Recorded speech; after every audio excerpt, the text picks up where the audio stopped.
është naiv që mendon që fajin e ka ai Symanja, por gjithsesi ky është perceptimi i tij. Por lufta brenda Partisë Socialiste ju e dini që është klani i zotit Xhapa, është klani i cili mbron zotin Velia.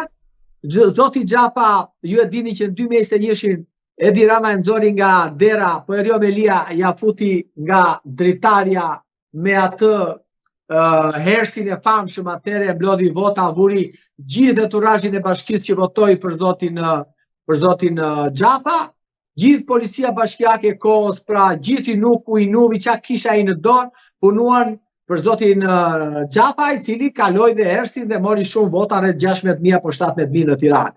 Kështu që ky është klani që ndërmjet Erion Velis dhe Edi Ramës. Por klani Erion Velis tani është në vështirësi, sepse ata po ja shkrin, ja ka larguar të gjithë drejtorët e bashkisë, dhe kur them ja larguar njerëzit më besnik të Erion Velis dhe administratorja e re e bashkisë, që është vendosur aty nga Edi Rama, po vendos njerëzit e saj, njerëzit e Edi Ramës edhe në bashki. Kështu që zoti Velia i lutet prokurorit që mos i vendosi grupin e strukturuar kriminal aty brenda, sepse nëse tani rrezikon nga 7 deri në 15 vite burgim, do rrezikoj nga 10 deri në 20 vite.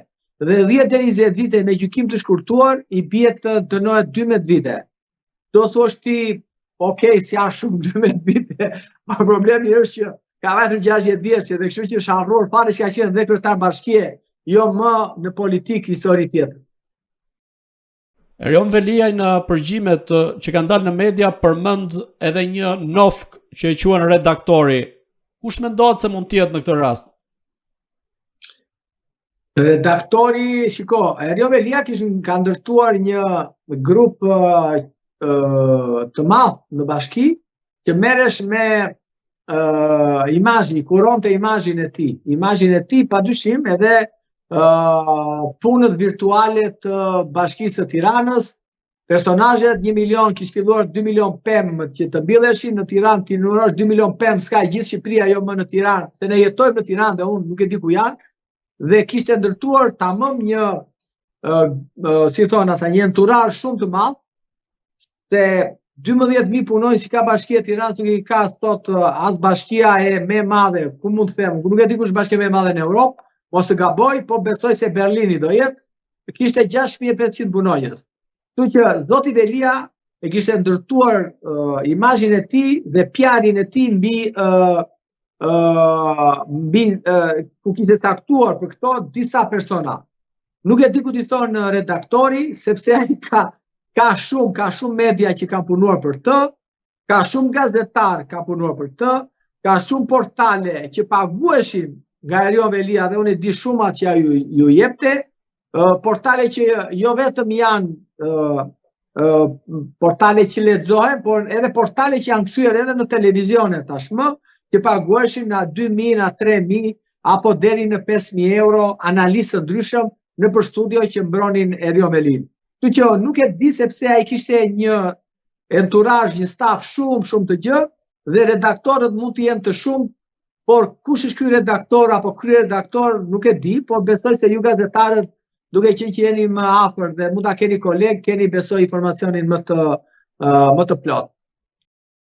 A mund të themi tashmë se kjo betejë brenda Partisë Socialiste është kthyer në një betejë midis Edi Ramës dhe Erion Veliajt për ta eliminuar politikisht këtë të fundit, por tashmë edhe në aspektin e përballjes me drejtsinë? Shiko, Erion Velia politikisht ka vdekur.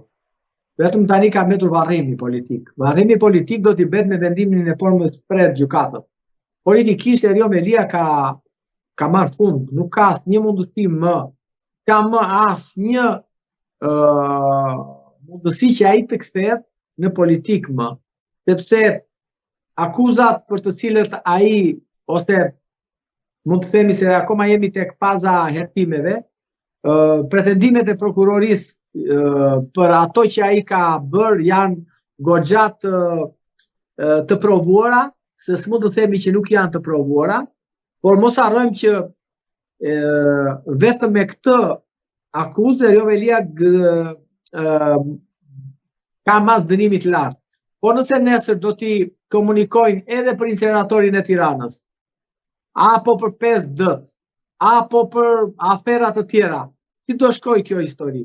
Pyetje, Erion Velia nuk mendon më tani për jetën e tij politike, ëndrat që kishte ai për të bërë kryeministër dhe t'i zite vendin zotit Rama, se kjo ëndër e mori me qafë zotin Velia, që Edi Rama e futi në burg. Problemi është që Erion Velia nuk e ka mendjen aty më. E mblodhi mendjen me politikën. Pyetje, nuk ka zoti Rama se llogarit më fare Erion Velin, as e ka mendjen, nuk e ka më në mendje fare se ja ka marrë të gjithë pushtetin edhe atë pak pushtet që kishte mbetur në Bashkinë e Tiranës.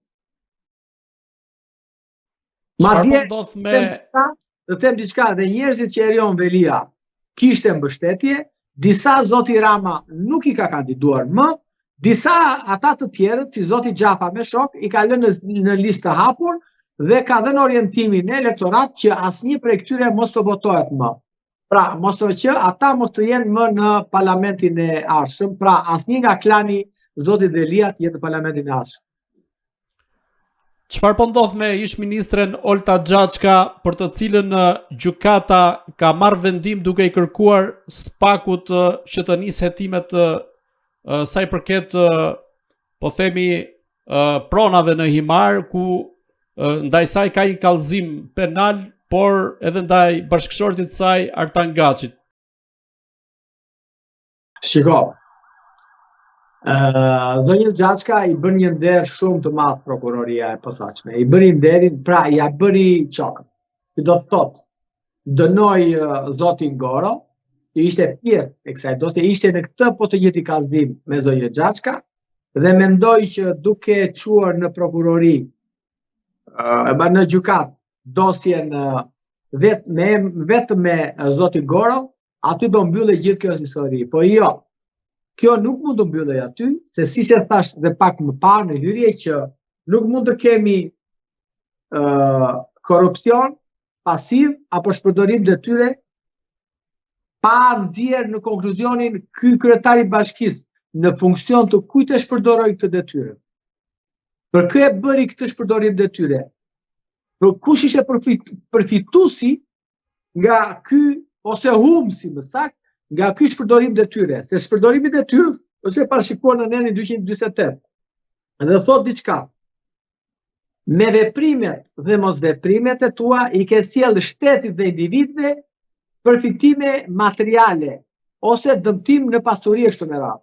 Që do të thotë, zoti Goro me vendimet e tij i kishte sjell një dëm individëve në favor të zonjës Xhaçka dhe bashkëshortit të saj. Dhe si do ishte kjo dhe logjika të shpije që, okej, është përdoruar detyra, po kush ka humbur nga kjo shpërdorim detyre? Ai qytetari që vjedh prona. Kjo prona që ishte bërë me falco, në funksion të kujt ishte? Ishte në funksion të investitorit strategjik që ishte zonja Xhaçka me bashkëshortin. Atëherë, si ka mundësi që ti merr kryetarin e bashkisë dhe nuk merr personat që kanë përfituar nga veprimet dhe mosveprimet e kryetarit të bashkisë, që do të thotë ata duhet të ishin hetuar. Nuk e di nëse duhet të ishin dënuar, sepse dënimin nuk ta jep prokuroria, ta jep gjykata, por prokuroria duhet ta kishte hetuar